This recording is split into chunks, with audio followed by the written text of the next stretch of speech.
বিসমিল্লাহির রহমানির রহিম। ইসলামিক পরিবারের নূর, তার ইজ্জত, বুনিয়াদ এবং দুনিয়া এবং আখিরাতের কামিয়াবি সবই লুকিয়ে আছে মাত্র একটি শব্দে, যার নাম পর্দা। আজকে আমি গুরুত্বপূর্ণ একটা পর্দার মশলা উপস্থাপন করব। মশলাটা হচ্ছে, যে কোনো মহিলার জন্য ভাতিজি জামাই বা ভাগ্নি জামাই মাহরাম না নন মাহরাম? উত্তর হচ্ছে নন মাহরাম, অর্থাৎ তাদের সামনে পূর্ণ পর্দা করা ফরজ, না করলে গুনাহগার হতে হবে।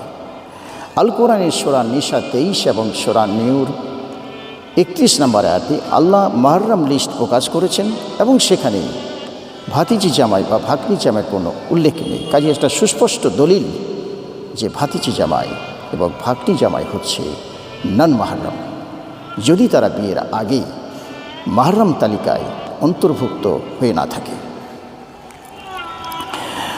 অনেকে ভ্রান্ত যুক্তি দেখান যে জামাই তো আত্মীয় এবং বয়সে ছোট, পেটের ছেলের মতো ইত্যাদি ইত্যাদি।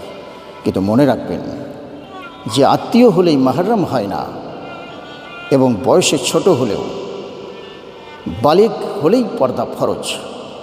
ইসলামে পালিত কন্যা এবং পালিত পুত্র তারাও নন মাহরাম, যদি দুধ সম্পর্ক না থাকে। কাজে আপনি যতই চেষ্টা যুক্তি দেখান, আল্লাহ যাকে মাহরাম তালিকায় রাখেননি তাকে আপনি মাহরাম তালিকায় রাখতে পারবেন না। আল্লাহ আমাদের সকলকে পর্দার সৌন্দর্য বোঝার তৌফিক দান করুন। ওয়া আখিরি দাওয়ানা আলহামদুলিল্লাহি রাব্বিল আলামিন।